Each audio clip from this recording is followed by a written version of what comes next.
Merci Laurent. Parcourons en effet ensemble les étapes permettant de compléter une déclaration de sinistre auto dans AGO9 Claims. Vous pourrez rapidement constater la facilité d'utilisation de l'outil. Nous commençons par l'écran d'accueil. Dans le menu de gauche, sélectionnez Sinistre, branche Auto, acte de gestion, nouvelle déclaration de sinistre. Introduisez le numéro de contrat ou de plaque. Vous devez ensuite indiquer la date du sinistre. Si vous souhaitez transférer les documents et les données du client à partir de votre logiciel de gestion, cochez également la case « Activer l'échange contextuel ». Les données du dossier de sinistre et les annexes seront alors automatiquement transférées vers AGO9. C'est pratique et c'est efficace. Cette fonctionnalité est également disponible pour une déclaration de sinistre incendie. Attention, l'échange contextuel n'est possible que pour les courtiers Brio. Cliquez sur « Ouvrir » une fois toutes les données introduites. L'outil pour soumettre la déclaration s'ouvre. Tout d'abord, regardons le menu sur la gauche. Vous y trouverez les informations suivantes. Les données du courtier, les garanties souscrites dans le contrat, le numéro de dossier, la date du sinistre, le preneur d'assurance et les conditions particulières au format PDF. Si la case du constat d'accident est bleue, vous pouvez cliquer dessus pour afficher le constat. Cela signifie également que le constat a été transféré de votre logiciel de gestion et que vous l'avez ajouté en pièce jointe. Dans la barre d'outils horizontale, en haut de l'écran, vous pouvez voir 5 boutons.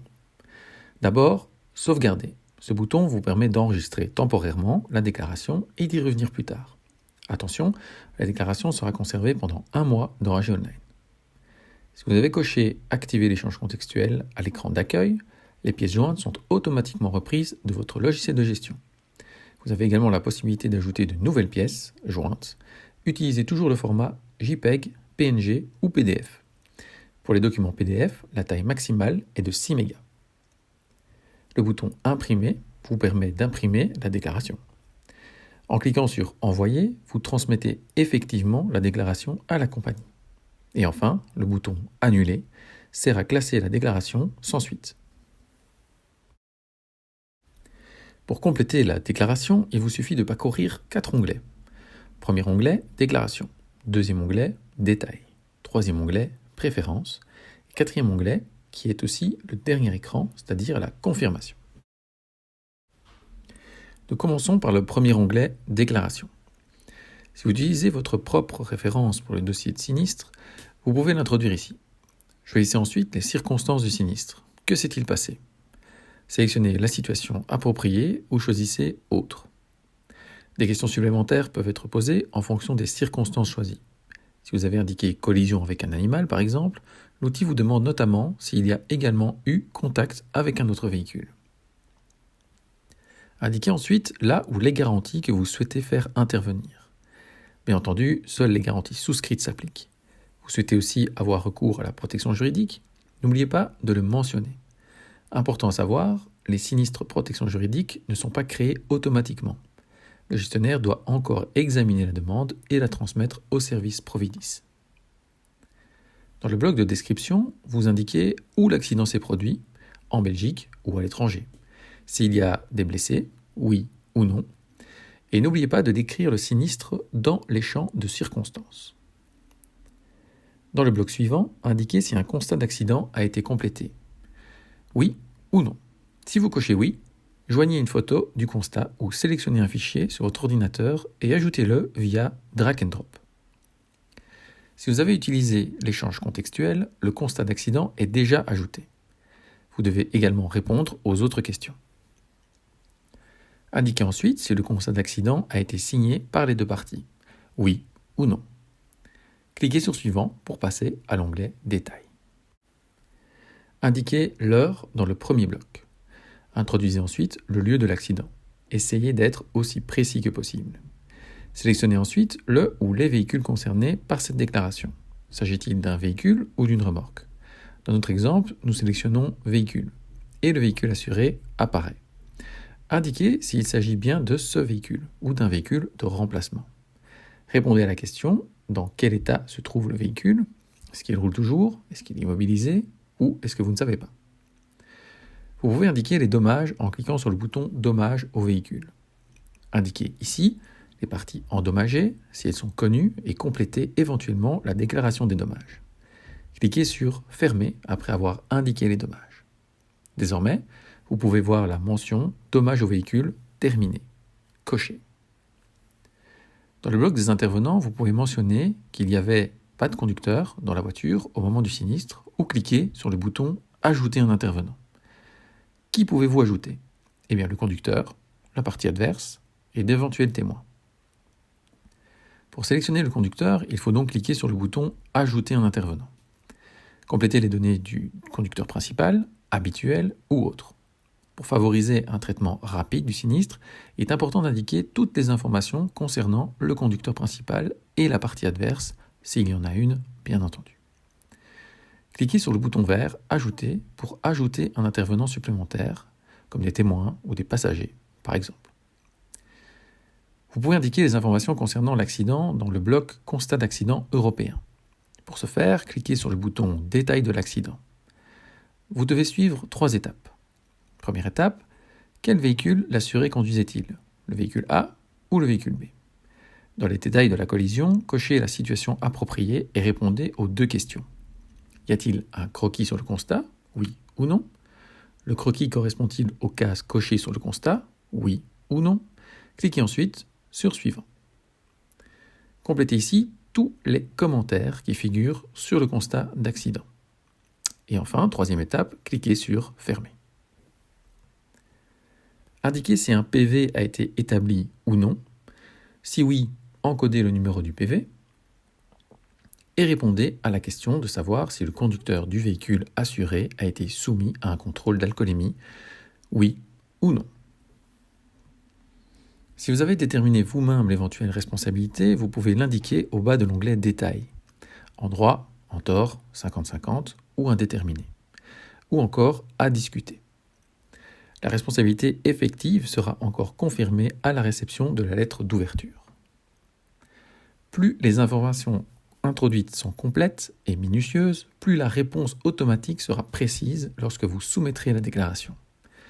Pour les déclarations pour lesquelles vous disposez de moins d'informations, le feedback indiquera qu'un gestionnaire vous contactera par la suite pour le traitement du dossier.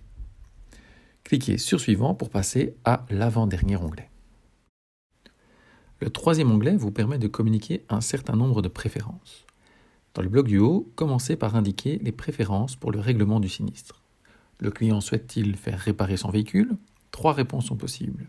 Oui, vous pouvez alors choisir entre un réparateur agréé ou non agréé.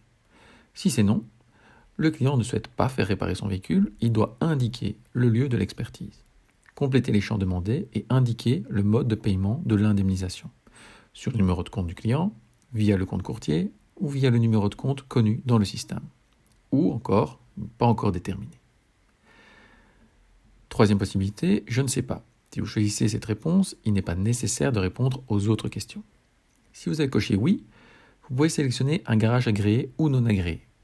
Si vous optez pour un garage non agréé ou un autre lieu d'expertise, cochez cette option et complétez les informations demandées. Cliquez sur le bouton « Garage agréé » si votre client préfère ce mode de réparation.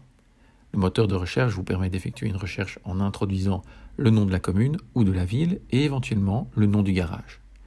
Cliquez sur « Rechercher » pour afficher la liste des résultats.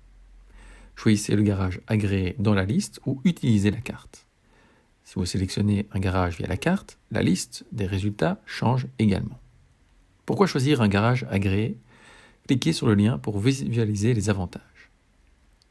Cette option favorise également le paiement direct au garage via le système du tiers payant. Dans le bloc « Informations complémentaires », indiquez si le preneur d'assurance est assujetti à la TVA. Votre client est-il assujetti à la TVA ? Notez également le pourcentage. Vous pouvez ensuite choisir comment l'assuré souhaite être informé sur son sinistre, par email ou par la poste. N'oubliez pas d'introduire l'adresse électronique du client si vous optez pour l'email. La zone de texte vous permet d'ajouter un commentaire ou de poser une question au gestionnaire. Exemple, j'ai une question. Vous pouvez également indiquer si vous voulez que le gestionnaire vous appelle lorsqu'il a pris connaissance du dossier. Cliquez sur Suivant pour passer à l'onglet Confirmation, qui est le dernier onglet.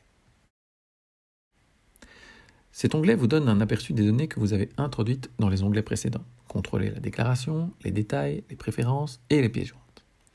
La déclaration est complète. Une fois la déclaration terminée, une coche verte apparaît en bas de l'écran. Autrement dit, la déclaration est complète. Le dossier est automatiquement évalué.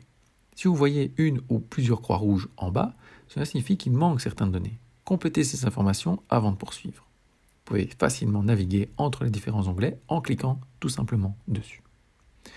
Toutes les informations sont complétées, et bien cliquez sur le bouton Confirmer pour envoyer la déclaration à la compagnie.